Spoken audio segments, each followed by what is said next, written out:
Besiktas manifeste un intérêt concret pour Mohamed Diomandé. Une première offre a été soumise aux Rangers. L'offre est comprise entre 10 et 12 millions d'euros. Les négociations sont encore en cours. Aucune décision n'a encore été prise. Donc le Besiktas, n'est-ce pas, qui est intéressé par Mohamed Diomandé. Et Mohamed Diomandé, cette saison, on a vu tous la saison qu'il a réalisée avec le Glasgow Rangers, où vraiment il a été très performant. Ça, on le dit. C'est plus de 57 matchs cette saison où il était vraiment titulaire dans le championnat écossais. On rappelle aussi, n'est-ce pas, que Rangers cette saison a joué la Ligue Europa, où il était titulaire aussi, où il a joué plus de 10 matchs. Il est vraiment titulaire dans cet effectif-là et il s'est réellement montré décisif. Mais actuellement, il y a une offre, n'est-ce pas, du Besiktas. Est-ce que réellement il doit partir là-bas? Moi, je ne sais pas trop parce que je me dis que quoi. Actuellement, Rangers, il est bien installé. Il est un coach qui lui fait confiance. Il est un coach qui réellement croit en ses qualités. Donc, c'est mieux de continuer dans cette lancée-là. Surtout qu'on rappelle que le Rangers est une équipe qui joue le haut du tableau, n'est-ce pas, dans le championnat écossais. C'est pas une équipe, n'est-ce pas, qui traîne. C'est pas une équipe qui a, comment ça s'appelle, des difficultés à avoir des résultats. C'est une équipe qui cabule de fou. Et je crois qu'ils sont arrivés en quart de finale même de la Ligue Europa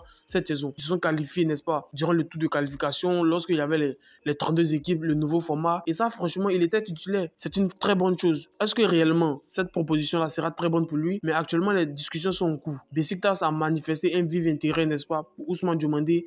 Est-ce qu'il pourra aller là-bas? Moi, je préfère qu'il reste au Glasgow Rangers. Je ne sais pas pour vous, parce que vous savez, dans cette sélection nationale de Côte d'Ivoire, où la concurrence est mise au milieu de terrain, que ce soit en défense, mais au milieu de terrain, Mohamed Diomandé a de sérieux concurrents. De base, que sous MS Faye, ce n'était pas réellement un titulaire indiscutable, mais il faut dire aussi que dans la hiérarchie, il y avait Franck Kessié, Ibrahim Sangare et d'autres joueurs. Et il y a Guillaume Parfait qui a été incorporé. Et Guillaume Parfait, on a tous suivi cette trêve du mois de juin. Il a vraiment été performant. Donc c'est sûr que dans les prochains mois, avec les éléphants, il fera certainement partie du voyage. Donc Mohamed Diomandé doit élever son niveau de jeu pour venir prétendre à une place de titulaire indiscutable. Surtout qu'on rappelle que lui et Guillaume Parfait ont quasiment le même profil. Même s'il peut jouer à d'autres postes, mais Guillaume c'est un très bon numéro 10. Mohamed Diomandé, un très bon numéro 10 aussi, capable de finir les actions, de donner de bons ballons, de se projeter. C'est un très bon milieu dont nous avons besoin. Mais avec la brillante performance de Guillaume Parfait qu'il a sorti de ce tournoi-là, franchement, ça a frappé forcément à l'œil de tout le monde. Donc, Mohamed Diomandé doit élever son niveau de jeu.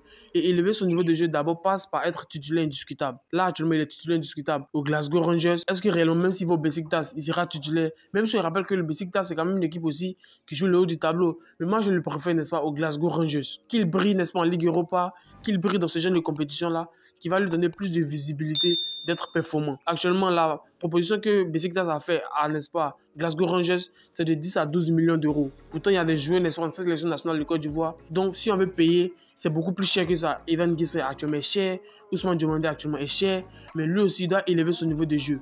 Parce que la concurrence que le sélectionneur MS Faye a instaurée dans cette équipe nationale de Côte d'Ivoire, franchement, s'il veut devenir titulaire, il va devoir être performant au club et réaliser de très grandes choses pour frapper vraiment à l'œil de MS Faye et du public sportif ivoirien. Franchement les gars, moi je ne sais pas pour vous par rapport à Simon Adingra. En fait, c'est un joueur qui est très performant. Ça on le sait tous, on connaît toutes ses qualités, c'est un joueur qui est énorme sur le terrain. Mais apparemment Brighton ne veut pas laisser Simon Adingra partir. Parce qu'il y a eu la proposition, n'est-ce pas, de Marseille qui veut Simon Adingra. Mais Simon Adingra va rester, je crois, à Brighton cette saison. Parce qu'il n'y a aucune réellement. Le club n'émet aucun signal qui pourrait faire croire, n'est-ce pas, que Simon Adingra va partir. Et ça, réellement, c'est pas une bonne chose. Parce que Simon Adingra, tout au long de cette saison 2024-2025, n'a pas été titulaire à Brighton, n'a pas été titulaire du tout. Un coach qui ne lui faisait pas confiance, bon, voilà. Roberto De Zerbi est parti à Marseille. Donc franchement, le nouveau coach, Simon Adingra, ne rentre pas dans ses plans. Et ça, franchement, c'est un danger pour nous. Je ne sais pas si vous voyez ça de cette manière-là. Simon Adingra, le fait qu'il ne soit pas réellement en forme, le fait qu'il n'est pas au mieux de sa forme, nous, c'est un danger pour nous en équipe nationale de Côte d'Ivoire. Parce qu'on sait que Simon Adingra occupe une très bonne place, une très grande place dans le dispositif de MS Faye. Et même avec les trêves, avec les éléphants, on l'a vu. Ce n'est plus le même Simon Adingra de la CAN. Le Simon Adingra qui est percutant, qui est capable de finir 2-3 joueurs, qui est capable de donner des passes décisives. Ce n'est plus le même Simon Adingra. Même si je rappelle qu'il a donné la passe décisive à Haller lors du match, n'est-ce pas, contre la Gambie, qu'on a joué à domicile, où on a gagné 1-0. C'est lui qui a fait la passe décisive pour le but de Haller. Mais Simon Adingra dans le jeu, ce n'est réellement plus ce joueur-là qui peut décanter la situation sur un match, qui peut vraiment être éliminateur, être décisif. Ça, franchement, ça fait vraiment mal. Et on l'a vu avec les éléphants, ce n'est plus le même Simon Adingra.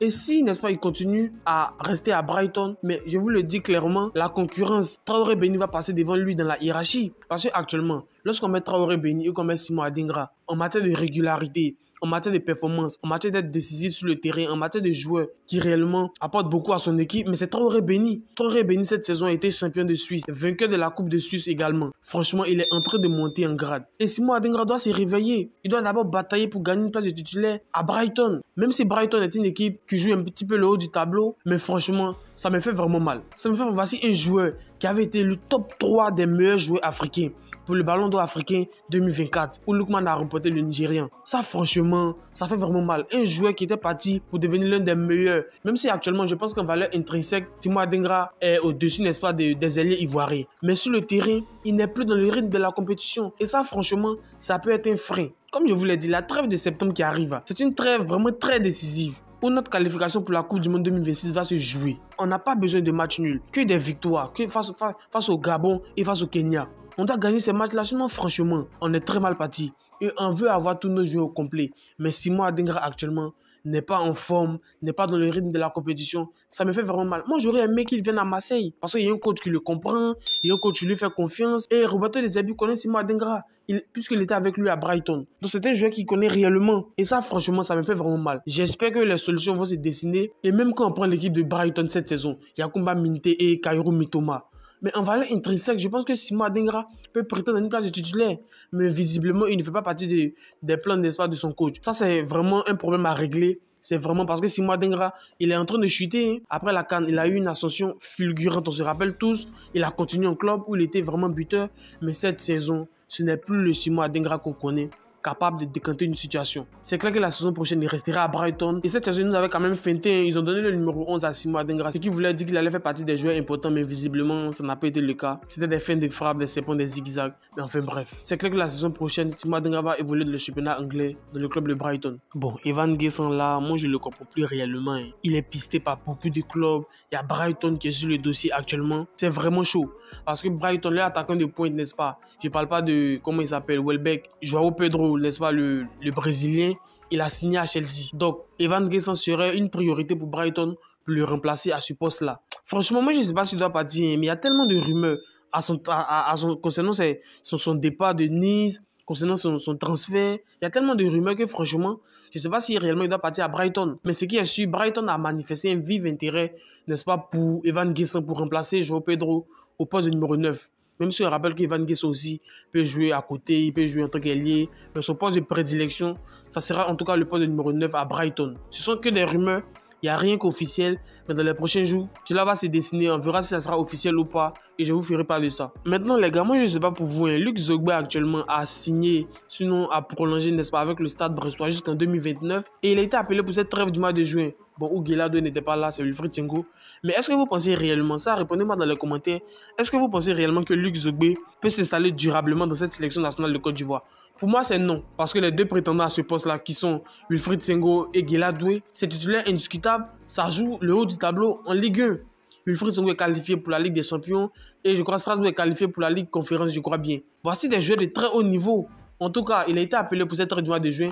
Certainement, c'était pour reposer Guelado parce qu'il a été beaucoup titulaire avec Strasbourg cette saison. Mais je ne pense pas réellement que Luc Zogba va s'installer durablement dans cette sélection nationale de Côte d'Ivoire. Mais on ne sait jamais. Il peut avoir des blessures, il peut avoir des imprévus. Voici des joueurs sur qui on peut compter. Surtout que je rappelle que durant cette trêve du mois de juin, le match contre le Canada, contre la Nouvelle-Zélande, il n'a pas été mauvais. Je l'ai trouvé très performant, je l'ai trouvé très bon défensivement. Il arrivait quand même à donner de bons ballons offensivement. Même si on rappelle que la Nouvelle-Zélande, ce n'est pas un fou de guerre, ce n'est pas réellement une équipe qui, sur le papier, peut faire peur à la Côte d'Ivoire. Mais il était très performant dans ce match. Est-ce qu'il va s'installer durablement dans cette équipe nationale de Côte d'Ivoire? Je pense que non, parce que ses concurrents à son poste là ont des performances incroyables, jouent la Ligue des Champions, jouent le haut du tableau, sont plus titulaires indiscutables que lui et ont plus de visibilité que lui, que ce soit une équipe nationale de Côte d'Ivoire et que ce soit même en Ligue 1. Donc les gars, on va s'arrêter sur ça. Donnez-moi vos avis dans les commentaires. Dites-moi ce que vous en pensez. Abonnez-vous si ce n'est pas déjà fait. Lâchez-moi votre like et on se retrouve pour une prochaine vidéo. Allez, Diana.